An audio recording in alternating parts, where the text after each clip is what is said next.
recording now.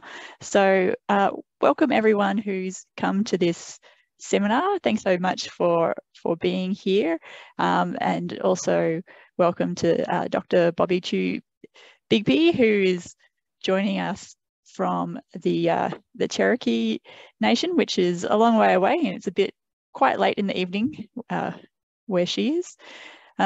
So very grateful to have you here. Before we start the webinar, I just wanted to acknowledge country. I think we're all on different country. Feel free to pop where you are in the chat. I wanted to acknowledge that I'm on Yarra and Juukan country here in Broome, and extend my greatest respect to the elders, including those who have passed. Sovereignty was never ceded. And so I think, you know, it's always relevant to acknowledge country where you are, but particularly in relation to this topic, which Bobbie will be talking about, which is around the local turn in tourism. And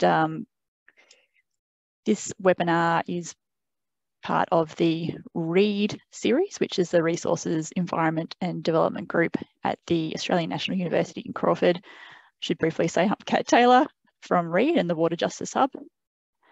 And in this webinar, we'll probably have around 25 minutes, half an hour of presentation, and then there'll be time at the end for questions and answers. So I'd like to, I guess, in a more formal way, introduce Dr. Bobbie Chew Bigby, who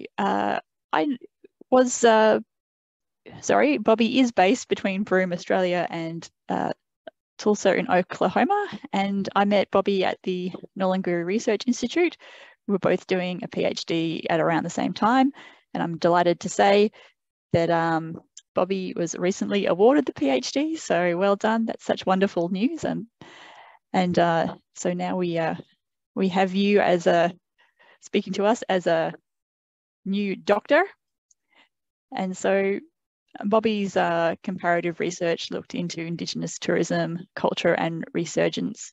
Her past research fellowships have included a Fulbright Award and Rotary Peace Fellowship, and have taken her to Indigenous Australia, Burma, Cambodia, China and India for research and community-based work.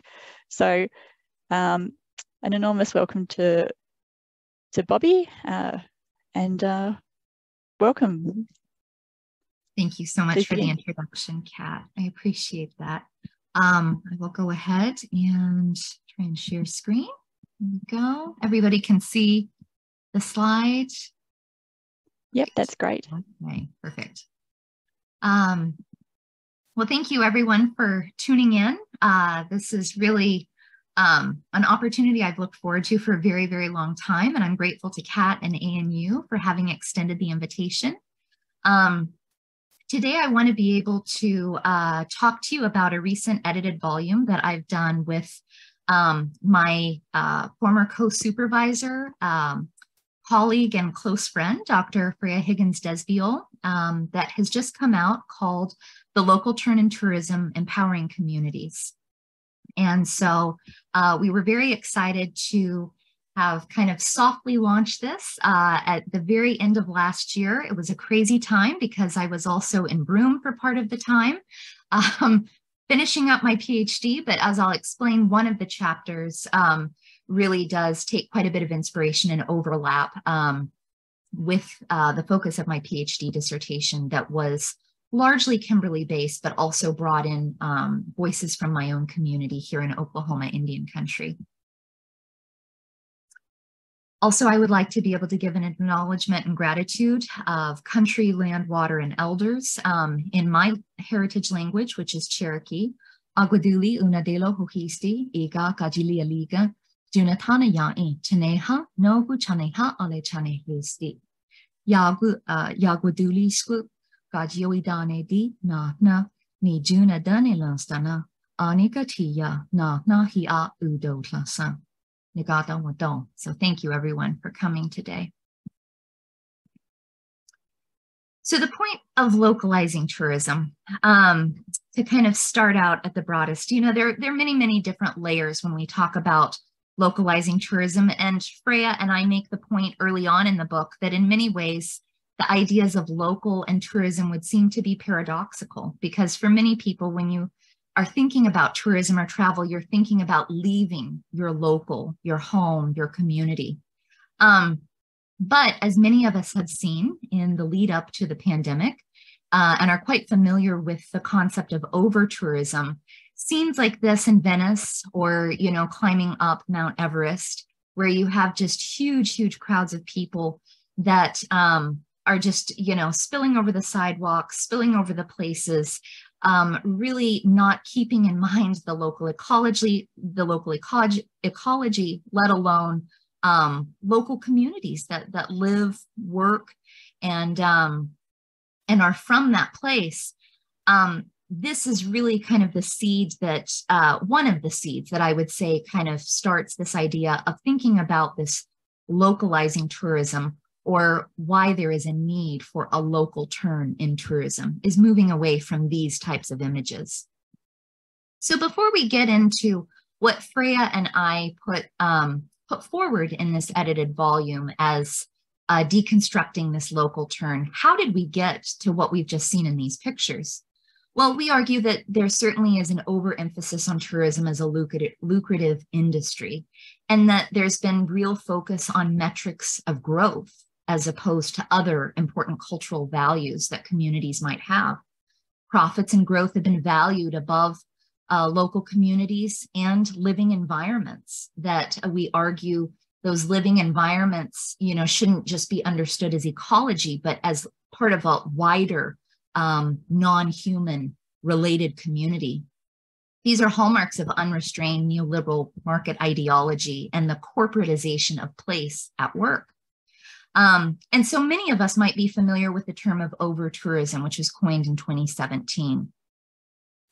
This very kind of industry, profit, consumerist-based understanding of tourism arguably really overshadows and ignores other possibilities that many of us might have experienced or believe that tourism can bring about. These other possibilities, which would include tourism as a social force, for education and learning, for, in the cases certainly of Australia and the United States, intercultural reconciliation, tourism for conserving culture, heritage, and keeping arts alive, and tourism for keeping communities, particularly rural and remote communities, alive and economically and culturally viable. So moving towards this local turn in tourism, what Freya and I propose of this localizing, what this means, is fundamentally rethinking tourism's purpose and processes in alignment with local community values and priorities. We propose that this is an agenda of redefining tourism by the local community itself.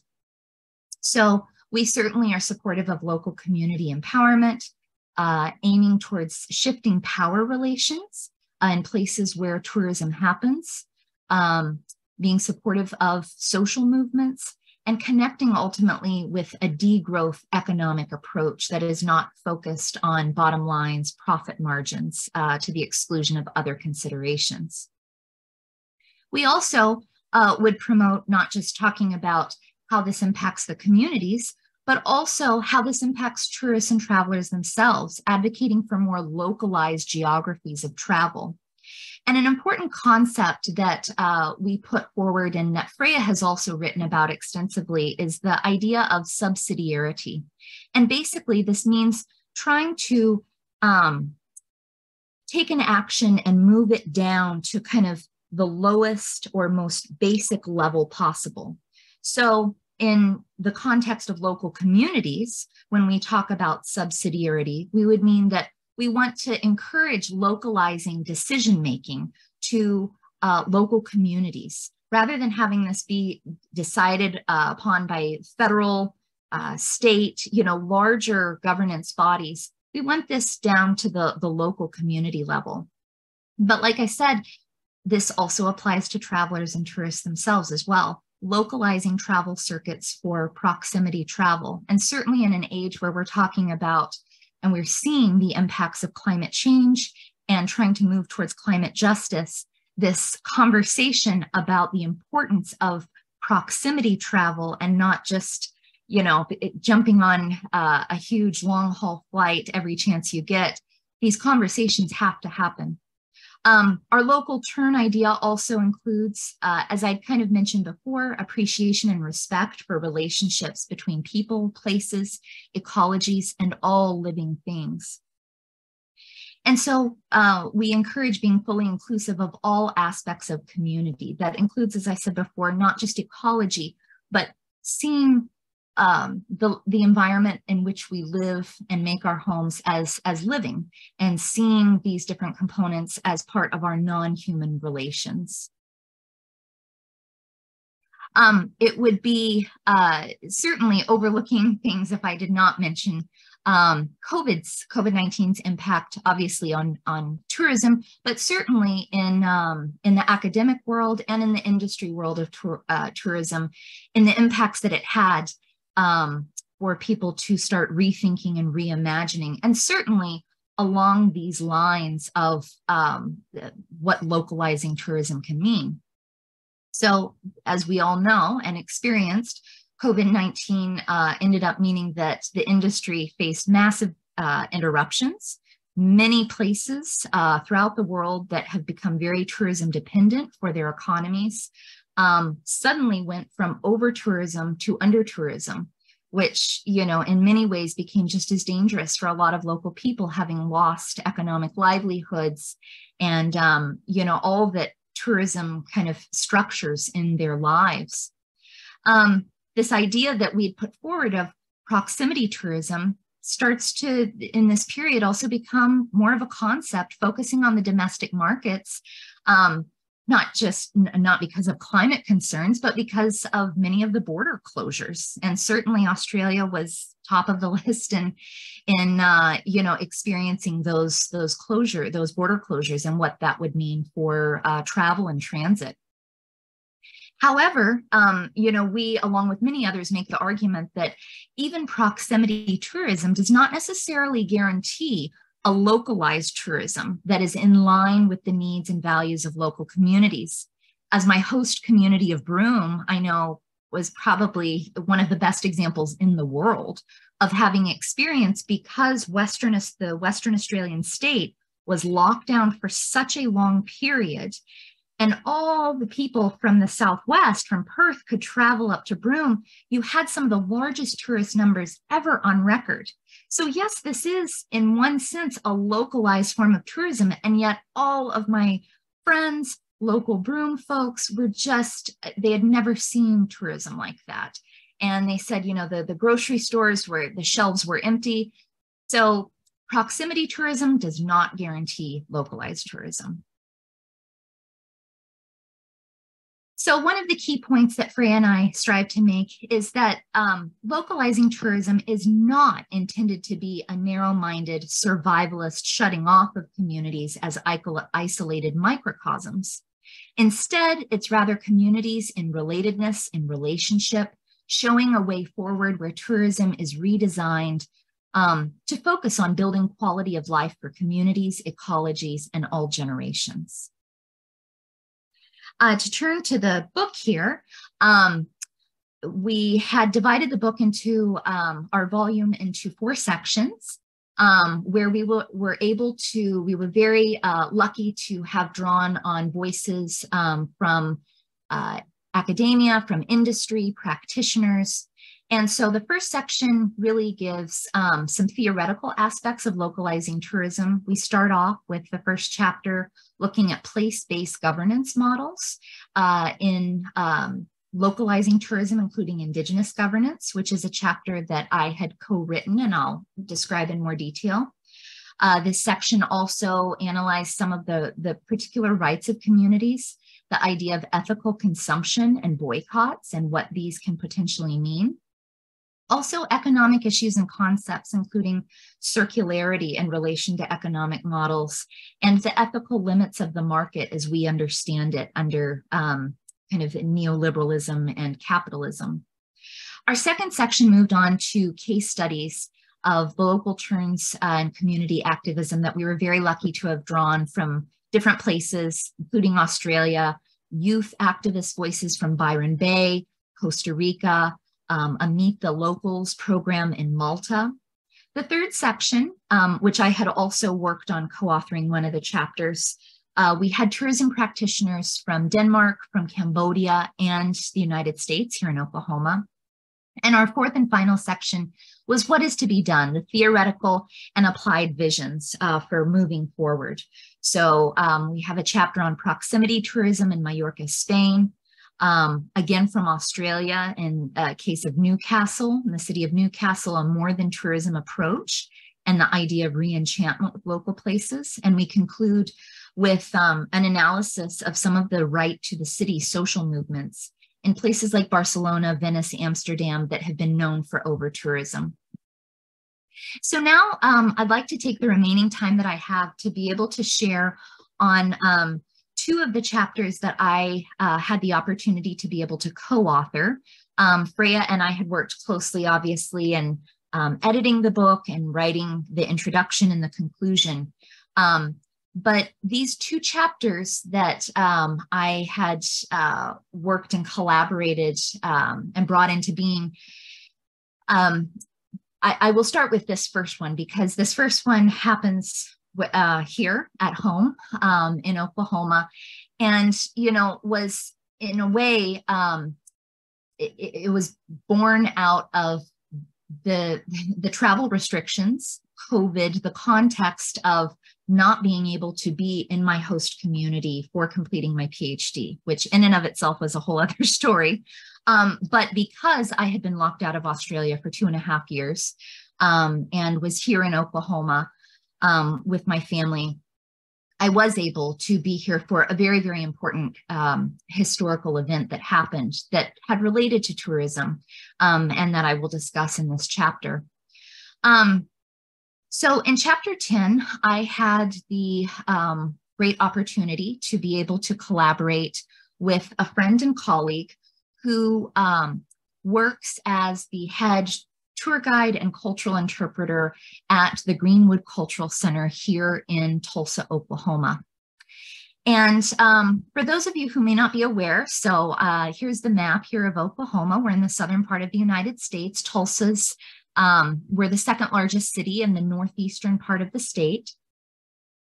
And Oklahoma is known for a lot of different things, but we started out certainly how my family was first forcibly brought to Oklahoma because of, we are members of the Cherokee Nation. We were brought forcibly from the southeastern part of the United States, but many, many other Native American tribes were forcibly brought from the United States and Canada to Oklahoma. Because it was essentially created by the U.S. federal government as the first reservation that Native nations were removed to. Because of federal government policies of forced allotment, where our reservation land bases were then forcibly broken up by the 1890s, and we had settlement of both white and African-American settlers that came into Oklahoma, along with some African-American people that had been slaves owned by some of the tribes as well. We have always had an African-American population for as long as Oklahoma's existed. And so Greenwood is, was and is into the present, an African-American neighborhood that's been in the northern part of Tulsa for now over 120 years. Greenwood was known, it was really a very, very, has always been a very exceptional story because, as many of you might know, throughout much of the South, due to Jim Crow laws, segregation, racism, African Americans have been, subjugated to just unequal, harsh, deprivation of political rights and also economic deprivation. But in Greenwood, by the early part of the 20th century, in this neighborhood in the northern part of Tulsa, by the early 20th century, Greenwood had become known as Black Wall Street. It had many, many different Black businesses, many different Black families who had been educated. And I'll just read to you from the chapter that I co-wrote with Michelle, who works at the Greenwood Cultural Center, just to give you an overview describing Greenwood in the early 1900s. The Greenwood district, there were 38 grocery stores, 30 restaurants, 12 churches, over 12 Black doctors and lawyers' offices, 1 hospital, 2 schools, 2 theaters, 4 hotels, and 2 newspapers that were owned and run by Black Tulsans for local Black Tulsans. So really an exceptional economic success story in the United States, not just in Oklahoma. However, in 1921, at the very end of May, a incident happened that would lead to the Tulsa Race Massacre of 1921, which is the largest race massacre in United States history. There was an African-American shoe shiner by the name of Dick Rowland who had entered an elevator and, as the story goes, accidentally stepped on the foot of the white elevator operator named Sarah Page. She had screamed, and the people that had heard that scream then took the story, and there were then allegations that he had attempted to assault and rape her. Because of these allegations, it immediately led to mobs of both Black but very large numbers of white Tulsans that came with the intent first to kill Dick Rowland, but then to burn Greenwood, the neighborhood of Greenwood, to the ground. And sadly, over a 24-hour period, that is what happened. Greenwood as a neighborhood was burned to the ground. The businesses were burned to the ground. Numerous people, mostly Black Tulsans, were murdered. The numbers are still unclear, and there's still a mass graves investigation going on currently. It's anywhere between 70 to 300 people that were believed to have been massacred. But basically, by the 1st of June of 1921, Greenwood no longer existed. And the majority of the Greenwood neighborhood, for those people who had not been massacred, were living in tent camps. So this story, as unbelievable and traumatic, on so many levels, one of the next really unbelievable parts of this story was the way that the white Tulsa-owned newspapers then went about for decades and decades covering up the story. So much so to the point that, so many Tulsans and Americans as well were never aware of, had never heard about Greenwood, had never heard about this history of the massacre. So bringing us into the present day, one of the many success stories of Greenwood, because it has been and is such a resilient community, is that in 1995, the descendants, survivors of Greenwood, came together and opened the Greenwood Cultural Center that has an exhibit, a museum, is able to tell the story from the perspective of the survivors. This central picture here is of Michelle, who, like I said, has been the lead cultural interpreter there at the Greenwood Cultural Center almost since its opening in the 90s. And she had the privilege of being able to give the tour to President Biden when he visited in 2021. And so 2021 was an important year, not just because we were all going through the second year of the global pandemic, but also because this marked the Centennial Commemoration of the Greenwood Massacre. And before I just read these little excerpts, I also want to highlight here this picture on the right. These are the 3 remaining survivors who were actually alive during the massacre. And they were honored in the parade that happened of the Centennial Commemoration. So just to give you a little bit of a sense of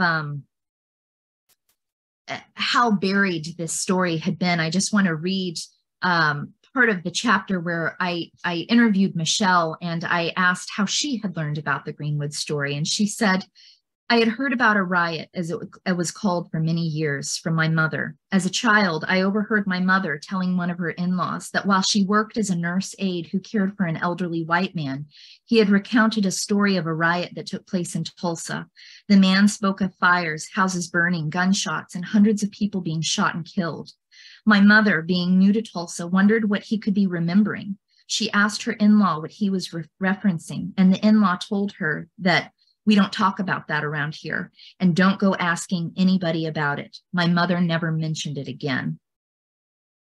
So again, just going to, just how much of a cover-up there was throughout the Tulsa community, whether you were white or Black, it was really discouraged to be talked about really up until the 1990s.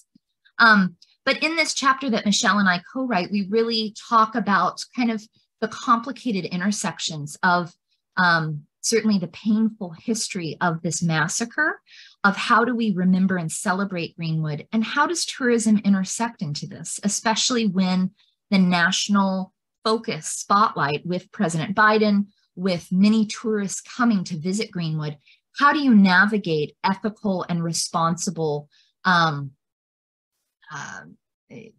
tellings of a massacre story that are ultimately in line and serve the needs and wants of the Greenwood community.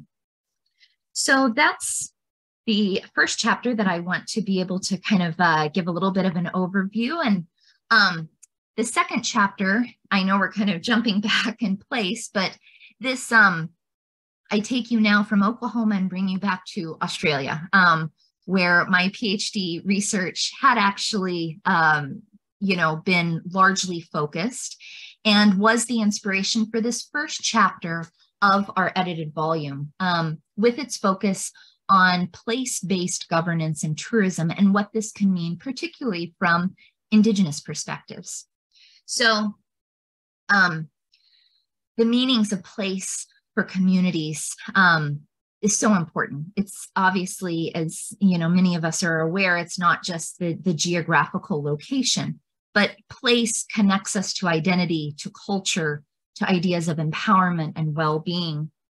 A really strong example that Freya, myself, and I should also mention who also co-authored this chapter, was Uncle Joe Edgar, Garajari and Yaru traditional owner from Broome, who I'd worked with closely throughout my dissertation. And it was really his insights that were a lot of the inspiration for this chapter, and that's why he was a co-author with the both of us as well. So returning to this example from Aotearoa, New Zealand, of the concept of Turanga Wewe. Turanga Wewe is one of the most well-known and powerful Maori concepts. Literally, Turanga, a standing place, Wewe, feet. It is often translated as a place to stand. Turanga Wewe are places where we feel especially empowered and connected. They are our foundation, our place in the world, our home. And so I think that this concept, coming from Maori Indigenous perspectives, is a beautiful starting point for getting us to think about place tourism and then also ultimately governance. But in this chapter, we focus on the importance of reasserting control and governance over places in the context of tourism and in the context of placelessness, where people have become disconnected from place. And our methodology is certainly inspired by place-based cooperative inquiry. So just to give a very brief overview of part of the PhD research that I had done, what I had learned through working together with Uncle Joe Edgar, Garajari elder. Garajari traditional owners are just to the south of Broome. They are both coastal and desert people. And very recently, since they achieved their native title recognition, have been looking very seriously at cultural and ecotourism.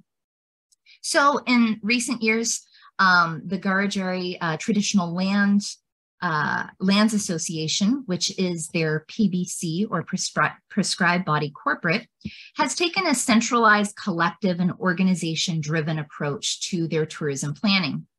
In 2016, they adopted an Garajari IPA or Indigenous Protected Areas Visitor Permit, which makes it imperative for visitors to first register and pay for access to parts of country that they have said are okay to visit. And then the next big move was in 2017 when the ILSC, on behalf of the Garajari Traditional Lands Association, acquired the Portsmouth Bird Park, which is 170 kilometers south of Broome. And the vision has been, and still is, to have this bird park be transformed as the Garajari tourism hub and cultural base that will include not just their ranger base, but the camping, research, event facilities, and basically the base for on-country tours and programs that are all about immersion in Garajari country, Garajari culture, and Garajari community. So just as a really great example on some of the tours that I've been lucky enough to join with that Garajari TOs have been, traditional owners have been able to give to students, give to other corporate leaders. This here is Winston Shoveler, who is an emerging Garajari leader and who's often been very much part of their tourism interpretation. And one of the first things that he does with groups of visitors is take them to the water that is right next to the bird park area, their tourism hub. And he leads the visitors in what is in Garajari called Kuyin Bijala, where he will take the water and take a bit of water in his hands, put it in his mouth, swish it around and spray that out. And as he explains to people why he's doing this, the focus is that that is a way that country, that water and that land is able to smell you, is able to be introduced to you. And you are able to introduce yourselves in the proper way, not just to Garajari people who are leading the tour, but to Garajari country itself.